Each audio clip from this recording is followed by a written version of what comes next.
देखो, आज जो हमारा टॉपिक है राष्ट्रीय पिछड़ा आयोग है। कहने का मतलब है ओबीसी कमीशन, ठीक है, अदर बैकवर्ड नेशनल कमीशन। ये क्वेश्चन तुम्हारा पूछेगा। आर्टिकल हमेशा ध्यान रखना, बार बार बोल रहे हैं कि एससी एसटी और ओबीसी। एससी के लिए कितना बोले थे? 338। एसटी के लिए कितना बोले थे? 338 ए। उसके बाद ओबीसी का बात हो रहा है तो ओबीसी का 338। ये तीनों तुम लोग याद रखना, तीनों कमीशन, ठीक है। तीनों कमीशन बहुत बारीकी से याद रखना। तीनों कमीशन से क्वेश्चन पूछा जाएगा, राष्ट्रीय पिछड़ा आयोग से भी, एसटी से भी और एससी से भी। तीनों से किसी से ना किसी से आर्टिकल में आ जाएगा तुम्हारा।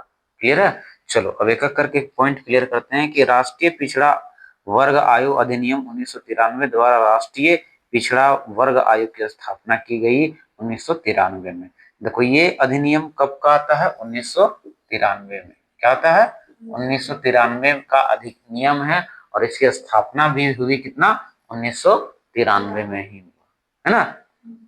अगला बोलता है 102वां संविधान संशोधन अधिनियम 2018 के तहत संविधान में एक नया अनुच्छेद 338 खा का प्रावधान किया गया, जो पिछड़ा वर्ग आयोग को एक संवैधानिक दर्जा प्रदान करता है। यानी पिछड़ा वर्ग आयोग अब एक संवैधानिक संस्था है। देखो, इसको संवैधानिक संस्था कब मिला? संवैधानिक यानी स्टेट्यूटरी बॉडी बोल सकते हैं, संवैधानिक।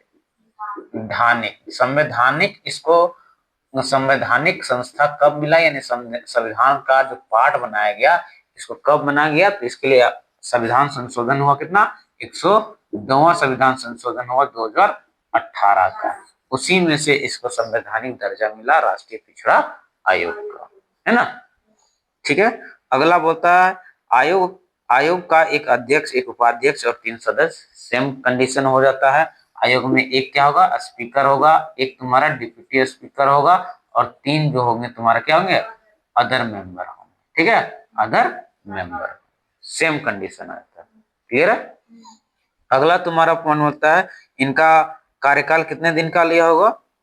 कार्यकाल कितने दिन? 3 वर्षों के लिए। ये क्या चुने जाएंगे? 3 वर्ष के लिए। अधिकतम कितने बार होंगे? एक ही आदमी 2 टाइम, 2 बार आ जाएगा, है ना। उसके बाद बोलता है कि इनकी नियुक्ति कौन करती है? नियुक्ति भी तुम्हारा प्रेसिडेंट महोदय करेंगे, ठीक है, प्रेसिडेंट महोदय ही कर देंगे। नियुक्ति भी सबका प्रेसिडेंट महोदय करना है। उसके बाद होता है केंद्र सरकार तथा राज्य सरकारों को सामाजिक शैक्षणिक रूप से पिछड़े वर्गों को प्रभावित करने वाले समस्त नीतिगत मामलों पर आयोग से परामर्श लेना। हालांकि 2021 के 105वें संविधान संशोधन अधिनियम ने राज्य सरकारों को अपने स्वयं के उद्देश्यों के लिए सामाजिक और शैक्षणिक रूप से पिछड़े वर्गों की सूची की तैयारी और रखरखाव के संबंध में आयोग के साथ इस परामर्श से छूट दी। देखो क्या करता है ये तुम्हारा, इसका कार्य क्या है? वही है सामाजिक शैक्षणिक, शैक्षणिक से रिलेटेड जितना भी है, अगर पिछड़ा वर्ग है उसको क्या करना है? उसके उत्थान के लिए काम करना है। क्या हो रहा है, क्या नहीं है, उनके जीवन यापन कैसे चल रहा है, ये सारा रिपोर्ट तुम्हारा लेना देना क्या रहता है? राष्ट्रपति महोदय का। लेकिन तुम्हारा जो ये एक 105वां संविधान संशोधन हुआ, 105वां संविधान संशोधन हुआ कब हुआ? 2021 में। 2021 में 2000 जब 21 में 5वां संविधान संशोधन हुआ, 105वां संविधान संशोधन हुआ, तो ये जो अधिनियम क्या कहा कि राज्य सरकारों को अपने स्वयं के उद्देश्यों के लिए, राज्य सरकार को क्या किया? अपने स्वयं के उद्देश्यों के लिए क्या कर दिया? उद्देश्यों के लिए सामाजिक और शैक्षणिक रूप से पिछड़े वर्गों की सूची को तैयार करने एवं रख रखाव के संबंध में आयोग को इस परामर्श में छूट दे दिया। कहने का मतलब समझो बच्चा लोग कि भैया एससी और एसटी के लिए क्या है? केंद्र सरकार भी उस पर देख रेख कर रही है, लेकिन ओबीसी के लिए क्या हो गया? ओबीसी के लिए क्या हो गया? ओबीसी के लिए सिर्फ और सिर्फ राज्य सरकार को छूट दे दिया गया, या राज्य सरकार जैसे चाहे ओबीसी को नचा सकता है। समझो, हम लोग ओबीसी कैटेगरी में आ रहे हैं, ठीक है। ओबीसी का कहने का मतलब यही हो गया, केंद्र सरकार तो देख रेख करेगी ही करेगी, लेकिन पूरी छूट अब किसको दे दी गया है? राज्य सरकार को। वो शैक्षणिक उत्थान के लिए जो भी करना चाहे, राज्य सरकार जैसा चलाना चाहे वो चला सकती है। हम लोग के शैक्षणिक उत्थान के लिए मरो चाहे जियो उससे फर्क नहीं पड़ता है। इसीलिए बोलते हैं बारीकी से पढ़ो ओबीसी कैटेगरी वाला कहीं का नहीं रहता, बीच का रह जाता है।